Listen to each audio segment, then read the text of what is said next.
Hi, my name is Pamela Coons, Associate Professor of Medicine in the Division of Oncology at Yale School of Medicine and Yale Cancer Center. I'm excited to announce ASCO's new open access journal, JCO Oncology Advances. As the inaugural editor-in-chief, I hope to support JCO Oncology Advances to become the premier platform to bridge the gap between accessible scientific research and clinical care. Stay tuned for more information, including new article types, at ascopubs.org/JCO Oncology Advances. We look forward to seeing your submissions in spring of 2024.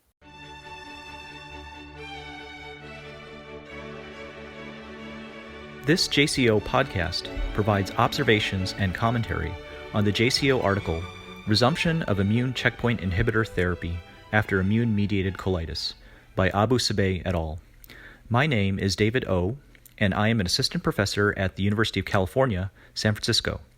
My oncologic specialty is genitourinary medical oncology and cancer immunotherapy.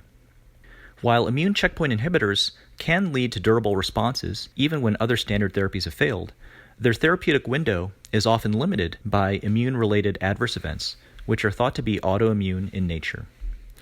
Immune-mediated diarrhea and colitis are frequent immune-related adverse events with immune checkpoint inhibitors, affecting up to a third of patients receiving anti-CTLA-4, approaching half of patients receiving anti-CTLA-4 in combination with anti-PD-1 or anti-PD-L1, and less frequently patients receiving anti-PD-1 or anti-PD-L1 alone.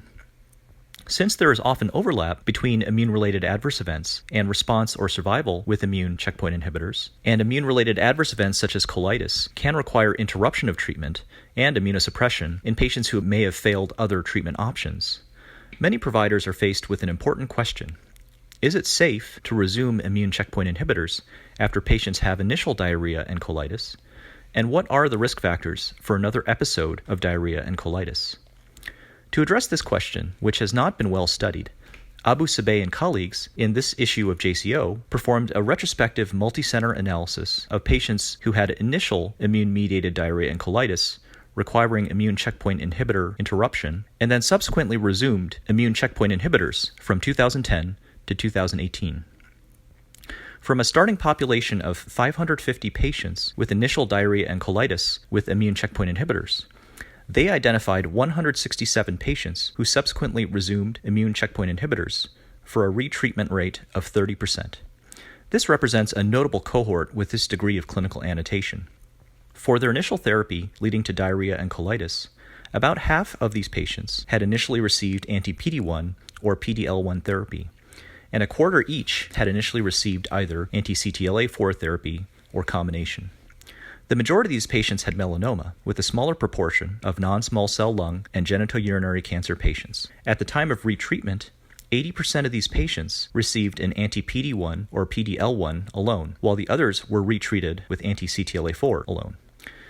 An important observation by the authors was that upon retreatment of the 167 patients, 57 patients, or about a third, experienced recurrent diarrhea and colitis, requiring permanent discontinuation of therapy. The grade of diarrhea and colitis most frequently seen was less severe, graded as less than or equal to grade 2. As expected, 81% of these patients with recurrent diarrhea and colitis received steroids, while 12% of patients required further immunosuppression with either infliximab or vedolizumab, which blocks the integrin alpha-4 beta-7. Univariate and multivariate analyses were used to identify risk factors for recurrent diarrhea and colitis upon immune checkpoint inhibitor resumption. Univariate analysis identified more severe initial diarrhea and colitis as a risk factor for having recurrent diarrhea and colitis on immune checkpoint inhibitor rechallenge. Initial severity was determined either by longer duration of initial symptoms or requirement for initial immunosuppression. Multivariate analysis confirmed initial severity as a risk factor, and also found that a lower risk of recurrent diarrhea and colitis was associated with initial anti-CTLA-4 use, as well as with choice of anti-PD-1 or anti-PD-L1 therapy at the time of rechallenge, regardless of their initial therapy. Importantly, even though resumption of anti-CTLA-4 was associated with a higher risk of recurrent diarrhea and colitis, the severity of recurrence, as determined by frequency of immunosuppression and grading of diarrhea and colitis, were actually similar to when anti-PD-1 or anti-PD-L1 were resumed. Overall, then, despite the limitations of retrospective analysis, this work provides evidence from a substantial patient cohort across tumor and treatment types that recurrent diarrhea and colitis with immune checkpoint inhibitor retreatment following initial interruption for diarrhea and colitis may occur in less than half of patients and is generally less severe. Furthermore, the risk of recurrent diarrhea and colitis is less likely in patients who had less severe episodes of initial diarrhea and colitis, who previously received initial anti-CTLA-4, or who are rechallenged with anti-PD-1 or anti-PD-L1 therapy. Although the choice of anti-PD-1 or anti-PD-L1 for retreatment reduces the risk of recurrent diarrhea and colitis, the actual severity of recurrent episodes is similar to retreatment with anti-CTLA-4 therapy. As a practical matter, this can provide guidance to providers about whether to consider immune checkpoint inhibitor resumption and which agents to consider, based in part on characteristics of their initial treatment and immune-related adverse events. This will be particularly important for patients who experience clinical benefit from their initial immune checkpoint inhibitor therapy or have limited other treatment options. At the same time, this work also prompts a number of questions for further investigation. Why does prior anti-CTLA-4 therapy leading to initial diarrhea and colitis yield a lower risk of recurrent episodes?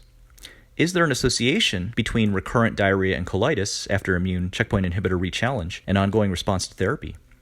Finally, do different immune checkpoint inhibitor responsive cancer types exhibit higher or lower risk for recurrent diarrhea and colitis?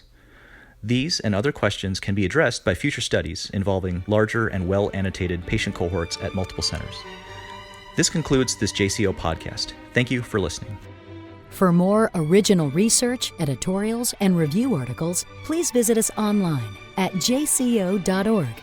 This production is copyrighted to the American Society of Clinical Oncology. Thank you for listening.